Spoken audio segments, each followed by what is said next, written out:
স্বাধীনতার এত বছর পরে এসেও আমার বাংলার মানুষের অধিকার নাই। আজকে দেখবেন যে সরকারি চাকরি করতে গেলে লক্ষ লক্ষ টাকা ঘুষ দিয়ে আমার বাংলার যুবক চাকরি পায় না, পড়ালেখা শেষ করে তাকে রিক্সা চালাতে হয়, ভ্যান চালাতে হয়, তাকে কাঁচামরিচের ব্যবসা করতে হয়। যে ছাত্র ভাইয়েরা আজকে কোটা বিরোধী আন্দোলনের জন্য রাজপথে নেমেছে, আমরা তাদের সাথে একাত্মতা ঘোষণা করি। আপনারা জানেন বাংলাদেশে একটা আন্দোলন হচ্ছে। আসলে আজকে এই মজলিসের মধ্যে আমি এই বিষয়টা আনবো না ভাবছিলাম, তারপর বলা লাগতেছে। সেটা হচ্ছে গিয়ে কোটা বিরোধী আন্দোলন। আমাদের বাংলাদেশ এমন এক জায়গা, যেই জায়গার মধ্যে মেধাবীদের কোনো মূল্য নাই, এবং যেই দেশে মেধাবীদেরকে মূল্যায়ন করা হয় না, ওই দেশে চোর বাটপার ছাড়া আর কিছুই জন্মে না, ঠিক কিনা? কারণ আপনি যদি মেধার মূল্য না দেন তাহলে মানুষ কি করে খাবে? এখন আমার একজন স্টুডেন্ট, একজন যুবক ভাই সরকারি চাকরি করতে গেলে সে সরকারি চাকরি পাবে না কোটার কারণে। সরকারি চাকরির ক্ষেত্রে আপনি মুক্তিযোদ্ধাদেরকে 30% তাদেরকে নির্ধারণ করে দিলেন, এবং যারা অস্বাভাবিক মানুষ আছে তাদেরকেও 5% দিলেন, নারীদেরকেও 5% দিলেন।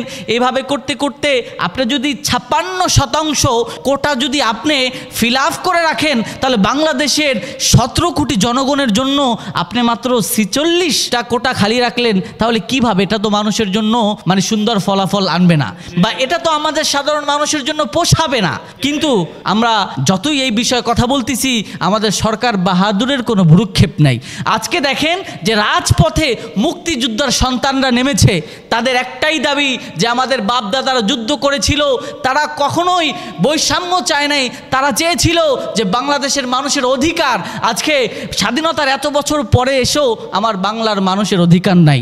আজকে দেখবেন যে সরকারি চাকরি করতে গেলে লক্ষ লক্ষ টাকা ঘুষ দিয়ে আমার বাংলার যুবক চাকরি পায় না, পড়ালেখা শেষ করে তাকে রিক্সা চালাতে হয়, ভ্যান চালাতে হয়, তাকে কাঁচামরিচের ব্যবসা করতে হয়, তাকে কাঁচা বাজারের ব্যবসা করতে হয়। এরকম করে আমাদের বাংলাদেশের প্রত্যেকটা সেক্টর আজকে কলঙ্কিত হয়েছে। এজন্য আমরা সব জায়গা থেকে বলতে চাই, এবং মসজিদের মিম্বার থেকেও আমরা বলতে চাই যে যারা আজকে কোটা বিরোধী আন্দোলন করতেছে, যে ছাত্র ভাইয়েরা আজকে কোটা বিরোধী আন্দোলনের জন্য রাজপথে নেমেছে, আমরা তাদের সাথে একাত্মতা ঘোষণা করি। আমরা মনে করি এই আন্দোলন শুধু তাদের নয়, এই আন্দোলন গোটা বাংলাদেশের মানুষের।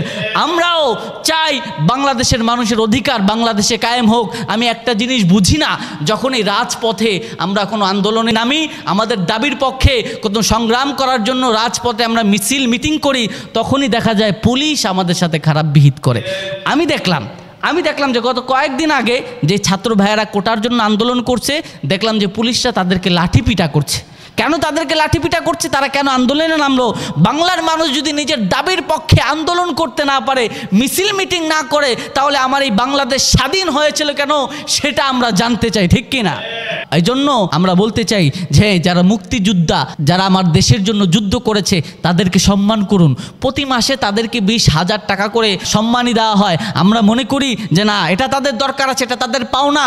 হ্যাঁ, মুক্তিযোদ্ধার সন্তান সে চাকরি পাবে, কিন্তু আপনি এমন কোটা ফিল আপ করে রেখেছেন মুক্তিযোদ্ধার সন্তান, তার নানা নাতি, দাদা দাদি সবাই চাকরি পাবে মুক্তিযোদ্ধার উসিলায়। তাহলে আমাদেরকে তো বলতে হয় যে যখন 71-এ যারা রাজাকার ছিল, আজকে রাজাকারের সন্তানদেরকেও রাজাকার বলা হোক, ঠিক কিনা? কারণ হচ্ছে যে মুক্তিযোদ্ধা যারা, তাদেরকে আমরা অবশ্যই ভালোবাসি, শ্রদ্ধা করি, কিন্তু তাই বলে এই নয় তাদের অজুহাত দিয়ে বাংলার মানুষকে আপনি কোটা দেখিয়ে তাদেরকে অনেক সুবিধা থেকে বঞ্চিত করবেন, সরকারি চাকরি থেকে বঞ্চিত করবেন।